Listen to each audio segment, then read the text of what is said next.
Hello and welcome, Inyo fans. This is a continuation of Inyo Pool's equipment selection series, and it's time to heat up the conversation a little bit. That's a horrible pun, Matt, but I like where your head's at. I tried my best. Let's move on to pool heating, i.e. gas heaters, heat pumps, and solar systems, all of which can extend your season by a month or more depending on where you live.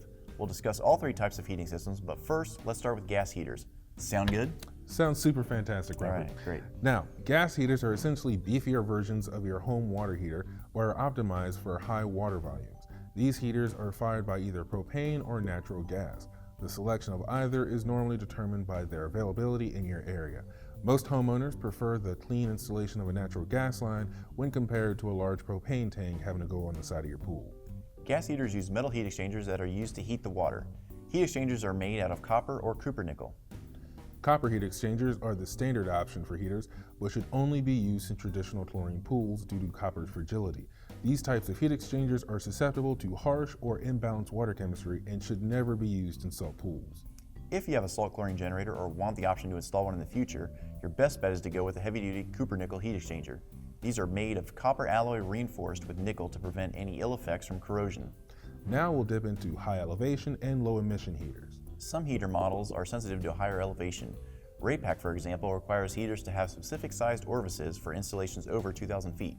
Low emission heaters, also known as low NOx, have gained popularity mainly due to local ordinances and state laws requiring their installation on new pools or replacing old heaters. The low NOx push has been huge in Southern California. Check with your local home or code inspector to make sure you get the right type of heater. If you do not live in a low NOx required area, you can still install one to help lower your carbon footprint.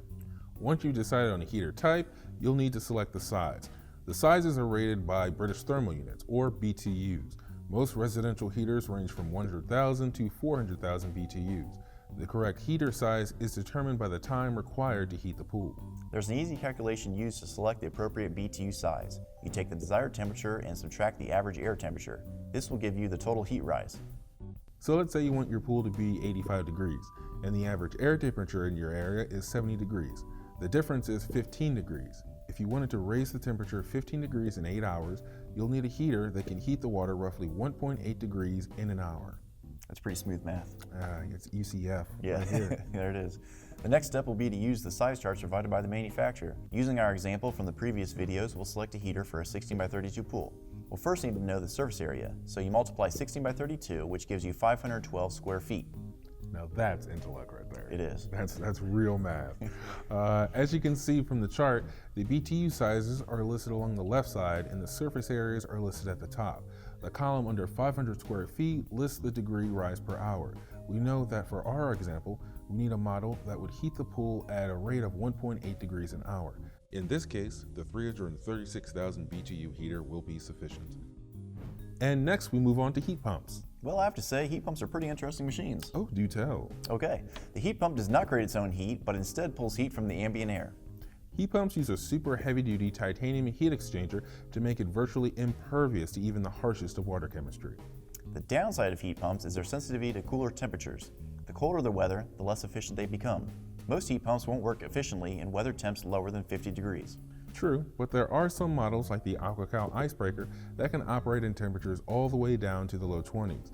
But unless you plan on coupling a heat pump with a gas heater to supplement for inefficiencies, heat pumps are best for pools in southern or warmer areas like Arizona, Florida, Texas, or Nevada. Another important note on heat pumps, they should only be installed outside as they require a constant source of fresh air to work properly. The heat pump sizing is not as straightforward as the gas heater. There are several variables that you have to take into consideration, like where the heat pump will be installed, will it receive direct sunlight or be in the shade, how much sun does the pool receive, and do you live in a windy area? Many other variables to consider too. For this reason, we recommend contacting our technical support as they have the know-how to properly size your heat pump for your application. And finally, that brings us to solar heaters, which take a few different forms, like your standard glass-covered glaze panels, the veined rubber-like mat panels, or coiled domes. With any of these choices, the process of heating is basically the same. The panel is set in a sunny area, likely a roof, so it can absorb those toasty solar rays. Water is then run through the panel, and as it does so, the water takes the stored heat and brings it back to your pool, aka free heat.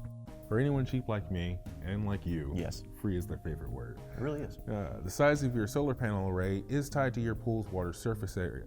The array heating your pool should be equal to or greater than 50% of your pool surface area. For example, If you have a 16 by 32 pool, the surface area is 512 square feet. So you'll need a panel array that's at least 250 square feet to adequately heat your pool.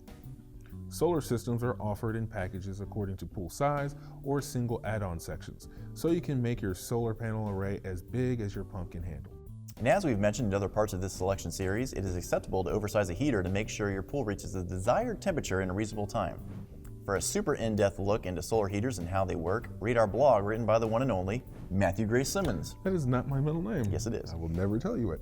Well, that just about covers heaters. If you have any other questions about heaters or anything else, give us a call at 877-372-6038. If you're enjoying this series and find this information helpful, please subscribe to our channel and stay tuned for the next part of the series covering sanitizers.